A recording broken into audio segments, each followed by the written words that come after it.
Hey, it's Ethan Skolnick from Five on the Floor on the Five Reasons Sports Network. Now we're going to do a segment that we do here on Five on the Floor from time to time. It's with our guy, Eric Brown. You can find him at fivereasonsrealtor.com. That's fivereasonsrealtor.com. We'll tell you more about that at the end. But again, make sure you spell that out, Five.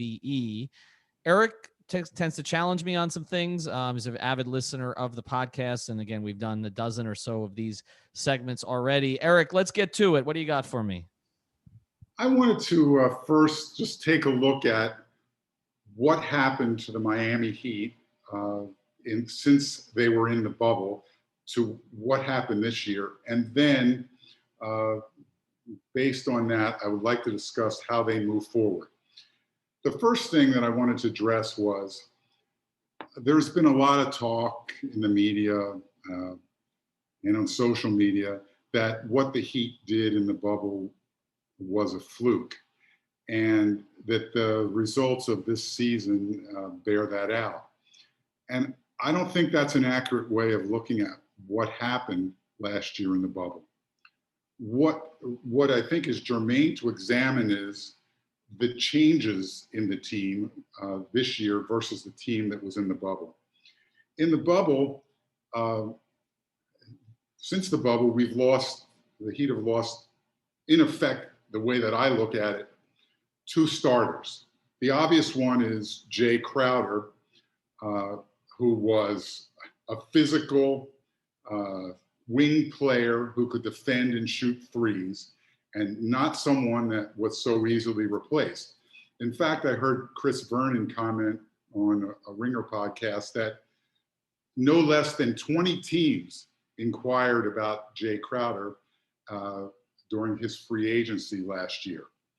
Also, Goran Dragic, for the period of time that he played in the bubble, was for all intensive purposes played at an all-star level and was the third star. He gave the Heat something that they sorely lacked, and that's a three-level scorer who could create shots for himself, and for others.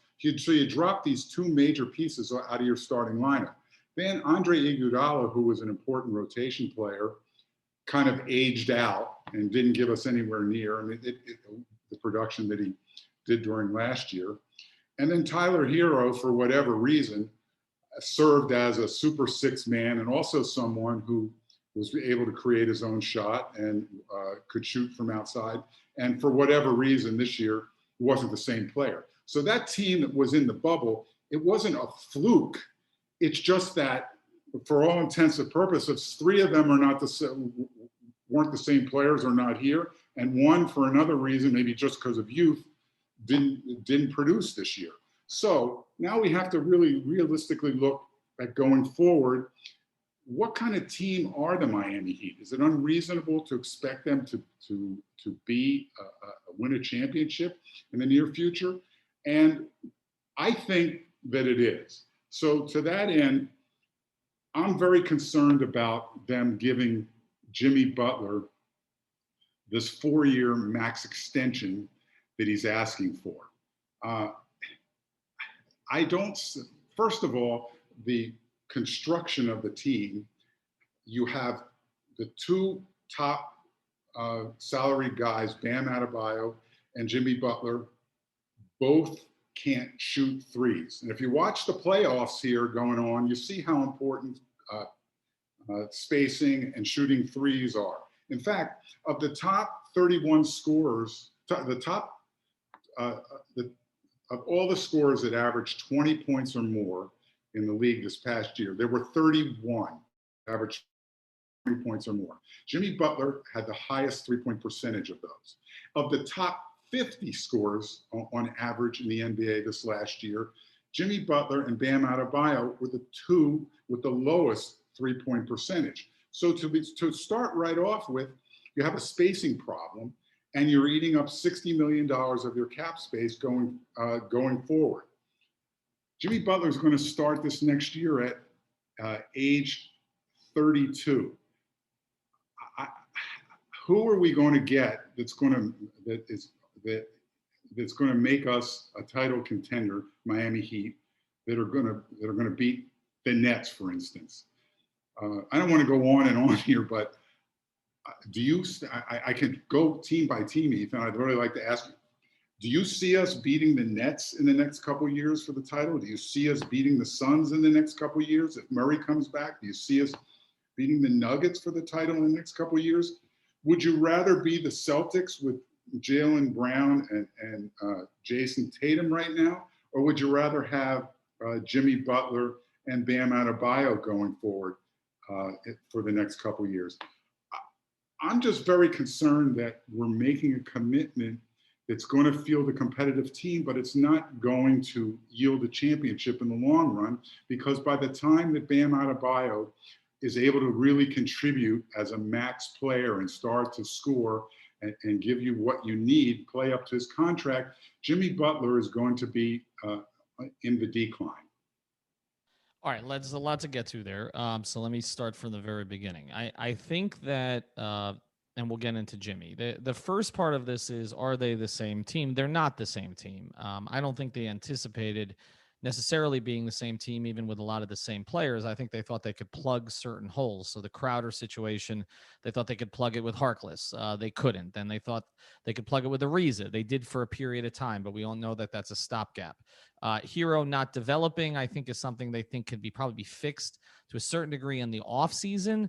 But again, that's if he's here. And I don't necessarily believe that he's going to be here. I think the only reason he would still be here is if they're trying to rehabilitate him as a trade chip. I think that they've committed to Jimmy and to Bam primarily, and everybody else is sort of superfluous to the equation other than what they can get them in the open market or in the trade market. So are they the same team? No. And Dragic was going to decline. I think we knew that. I mean, that's the reason for the 1-year deal. The balloon payment was kind of to take care of him. And now we'll see what happens in terms of how much they're willing to pay for the next couple of years, or if that's just a contract to be moved. And a lot of that, as we've talked about before, has to do with Jimmy. So they're not the same team. Now, the only thing I would sort of quarrel with when we're sort of throwing out names of teams that can they challenge this team or can they challenge that team, I think the logic with that has become a little bit flawed in the modern NBA, because we don't really know who the contenders are going to be. I mean, look, we can say if the Nets are healthy. I said when the Harden trade was made, the Nets will never be healthy with his 3-man group. So, I mean, that's part of it. Like, we could talk about the Nets' talent, and yes, it's overwhelming if they have those 3 guys, but they never have those 3 guys. And some of the other pieces that they were counting on to supplement those guys, like, say, Joe Harris, a player I like a lot, but a contract now that looks a little, I don't know, onerous at this point, considering the way he played in the postseason. I don't know necessarily we can hold up the Nets. I mean, we were talking about the Sixers. I mean, they were the number 1 seed. I mean, they look like they're going to be broken in 2. 2 years ago, it was Toronto players left there. So I just think, I mean, we kind of know what Milwaukee is going to be because they're locked into that group. But otherwise, it's really hard to project. I mean, nobody was projecting the Hawks. And you mentioned the Suns. Nobody was projecting the Suns. I mean, nobody anywhere before the season started, even with the 8-0 run in the bubble. So I don't know necessarily that it's about trying to match up with a certain team. I think when you had the big 3 Heat, or more so when you had the Warriors after that, then yeah, I think there was a legitimate concern around the league with people I talked to of, okay, is it even worth it to try to compete now? Because you're not going to beat the Warriors anyway. But we saw even with the Warriors, eventually it broke up. Eventually Durant left, they bottomed out, and now they've sort of had to come back, from it because of Clay's injuries. So I wouldn't worry about the other teams. I think, and I think that's what Riley was getting at in his presser, was we're going to worry about building the best team that we can. I mean, nobody saw a potential, I mean, I don't know what Suns Hawks final coming. So I don't think that you build to beat a particular team. I think a lot of teams in the Big 3 era did that, like Indiana and others. They made adjustments, and I think they made mistakes trying to catch up with the Heat. And I don't think that's necessarily the way to go. Now, as far as the Jimmy thing goes, I have come down on the side of giving him the extension. I can tell you they're going, and I have told you, and we have talked about it, they are going to give him the extension. They're not blinking at it, at least not the majority of the front office, and it's going to get done. You have a reasonable concern. We've talked about it, about the 3-point shooting and whether you can win big with your top 2 players who are not 3-point shooters. I don't know that Bam's going to become a 3-point shooter here in the next couple of years, other than maybe he starts to get more comfortable taking corner threes, but I don't know that you want him in the corner. So I do think that they're going to work on it, but obviously, for him and for Jimmy, this isn't going to be a primary focus. So their third star ideally should be a Bradley Beal, a Damian Lillard, that type of player. I don't know that they can get that type of player. I think it helps that Bam's going to be on the bus with those two guys in Japan, and maybe there's some recruiting that can get done. But ultimately, you're going to have assets that those two teams want, and I don't know that the Heat have those assets. So this all kind of gets back to the same conversation you and I always have. It's a supply and demand issue, right? Like, would I necessarily feel comfortable giving Jimmy Butler $50 million at age 36? No. How are they going to get another star of his level, though? I mean, that's my thing. And so when they got him, they knew they were going to have to pay him. So to me, it's you kind of committed. I don't want to say you're stuck with, but you're committed to Jimmy and to Bam. And now it's okay. How can we build the pieces around them and do it more effectively than we did it last offseason? And I do think, and our guy Adam Boraya said the same thing. And we're going to see cutthroat Riley this offseason. I think that the sentimental side has been pushed to the back, except for the Jimmy extension. And I do think that the Jimmy extension is not just sentimentality, although some of it is, but it is also, in their view, the cost of doing business. Do you kind of understand where I get to on that? Yes. Basically, there's a 97 or $140 million cost of doing business, depending on whether you think the last 2 or 3 years of those contracts are going to have any value whatsoever or minimal value. That's what you're saying. So you're just buying the next couple of years.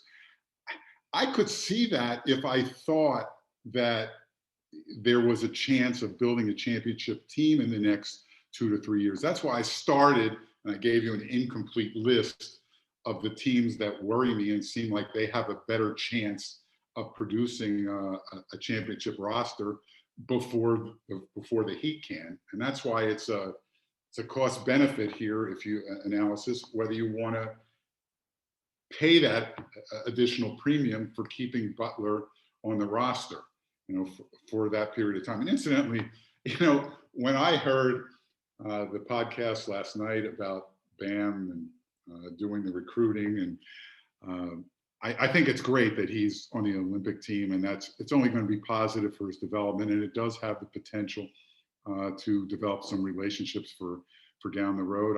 I just think everything positive as long as he doesn't get hurt. But I think that's a risk well worth taking at age 23. But what occurred to me was Jason Tatum and Bradley Beal being on the same bus when they're from St. Louis. They supposedly know each other, particularly after what just happened this week, where they paid a first-round pick to more or less get off of that last year of Kemba Walker's contract. Horford only has 14 million guaranteed, which they could easily just stretch at 5 million, and they would have cap space to be able to sign another max player if they did that. And the guy that comes to mind immediately to me was Bradley Beal. What was the urgency to get rid of him, right now? So that when I start thinking about Olympics and relationships, that's the one that came to my mind and scared me more. And also, as I said, I think I'd rather have Brown and Tatum at this point than Bam and Jimmy. Not that I think Bam and Jimmy aren't really good players. I just think the type of players they are and the years they're at, I think there's a better chance of winning a championship in Boston than there is here in Miami at this point. I think that's fair also. And again, I think this is the box that they've kind of been painted into. And I think what we didn't really consider, and we don't consider enough, is where that Whiteside era put them, right? Like, I mean, they were so far behind the 8 ball because of that contract, the JJ contract, the Dion contract, etc., that everything was kind of digging yourself out. And they pulled a Houdini act, with the trade at the deadline to get rid of Waiters and JJ. Okay. And then obviously prior to that, the Butler move, for basically just the only asset being Josh Richardson, who, as we see, is a totally diminished asset around the NBA now. And Ethan, I just interrupt just to inject. they're really still paying for it when you think about it, Mm-hmm. because that pick that OKC has that's all tied up was to get rid of Whiteside.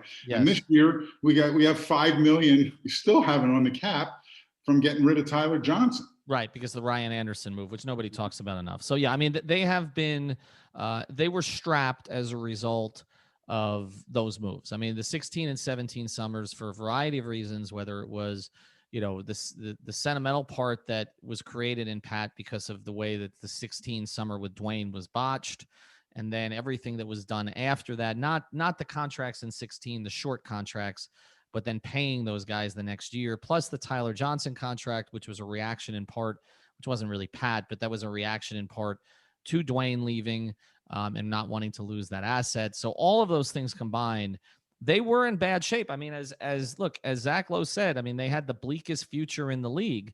Now, Andy in particular, but also Pat, the rest of the front office, Spo, etc., the Arisons, they pulled, like I said, a Houdini act to get from there to the finals, but the cost, you're right, is still being paid. And because of that, it's a little bit of a beggars can't be choosers situation. You can't not pay Jimmy. The most dangerous, Ira says this a lot. He's right about this. The most dangerous thing in the league is on an unhappy Jimmy Butler on your roster. Okay. So this was known when they got him, that their relationship is still strong. It's as strong as it was. That's my understanding of it from all sides. And that's great that they've nurtured that relationship, but that relationship now needs to be cemented with the extension. Does it keep them from winning a championship? I mean, it could, but a lot of teams aren't going to win a championship in the next 2 to 3 years, right? So, I mean, probably 27, 28, maybe 29 of them. Mm-hmm. So I think it's the cost of doing business. It's as simple as that. And so they're going to have to get internal development, but more than that, they're going to have to get some creativity. They're going to have to find some guys on short-term contracts who outperform, which is something they've been good at in the past, but were not this past offseason. If you mentioned like Harkless and Avery Bradley, and that's where this has got to be. Is it going to be enough to win a title? There's no way for any of us to know. I mean, Well, Milwaukee's, that really is the essence of what I was trying to get at here. If you're running a business, you have to decide what your objectives are, and what objectives are also what objectives are realistic. And at this point in time, if we're being honest with ourselves, and I think it's really important for teams to understand who they are and why they had success or why they didn't have success. And at this point, the Heat are saying to me, we would rather field a competitive team that people are interested in watching. I mean, Jimmy Butler is an all NBA talent. He deserved to be on one of those all NBA teams. He deserved to be an all NBA defensive selection this year. Absolutely no argument. Don't misunderstand. But with the way the roster is constructed and moving forward in his age, they're saying we're going to be a competitive team. We're going to sell sponsorships. We're going to sell tickets. People are going to watch the games. They're going to talk about us. But realistically, our strategy for winning a championship is we got to hope we get lucky that other teams have injuries or that some star insists on coming to only Miami. That is the only way that I see a real championship being built right here in Miami for the immediate future, given the roster construction, given Bam's timeline. So let's just all be honest about it and realistic, and not have these expectations of a championship anytime in the near future based on what happened in the bubble, which was a team that was completely different team as far as I'm concerned with what we have now. Yeah, I think all of that's fair. But I think all of that is also true for a lot of teams. Like, I mean, if you look at the Lakers, when they got LeBron, did they anticipate? I mean, they thought that they would be winning championships, right? They won one. One time they missed the playoffs. The other time they got bounced in the first round. I know circumstances in both cases, but I mean, bleep happens, right? So, I mean, the Clippers, I don't know necessarily that they're better than they were last season. I thought they were more talented last season, to be honest. Well, they had And Doc Rivers, which is another. well, that's enough. Well, that's true. And maybe a coach was enough for that. Okay. Maybe in Milwaukee, it will be enough ultimately if they make a change. You don't know. I mean, that's the one equation with Miami that's almost certainly not going to change unless it happened to be Eric's decision. So I just think that you're looking at a situation where, your best laid plans. I mean, San Antonio is, other than Miami, has been, the championship organization, right, over the past couple of decades. And I mean, they've basically burned how many years now? Like this is on, I mean, since they won in 14, right? Like they haven't been consistently, contending, and, they've made kind of a lot of lateral moves. Now they've gone younger, but their young pieces are not as good as some of the other young pieces in the league. They're kind of a middling team now. So, I mean, it happens. I mean, and so I think that I'm with you as we close here. I'm with you in the idea that, the objective is to win a championship. We should be honest about it, that they're not really as close as we thought they were during the bubble. I think all of us on Five on the Floor acknowledge that. I think that but the question is, can you be competitive enough that if things break your way in kind of what is a weird NBA right now, you can win?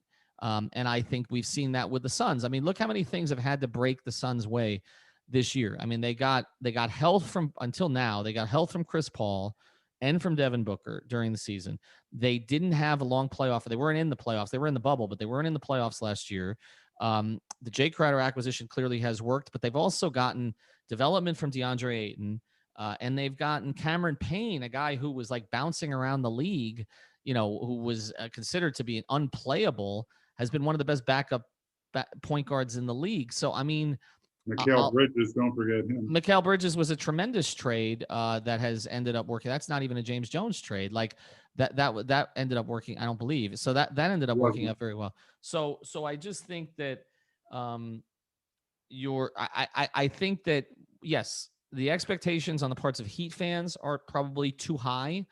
But I also think there's nothing wrong with being in the mix. And I think they believe that if they have Bam and they have Jimmy secured, that they will be attractive pieces to maybe sort of overachieve in the trade and free agent markets. I don't, is Kyle Lowry enough? Would John Collins be enough? I mean, it's hard to say what that piece would be, but but Eric, I do think it's a worthy debate. I am not, a sunshine pumper on these things.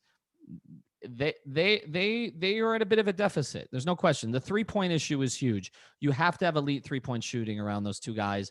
And if Duncan Robinson is not going to be here for whatever reason, whether he signs somewhere else, I keep hearing he's going for the most money now. So whether he signs somewhere else, or whether they use him as a chip to get someone else, then they really need 2 elite shooters to replace him, because so much of their offense was based on him. So, and he's such a limited player, and admittedly he's a good 3-point shooter, but he's such a limited player.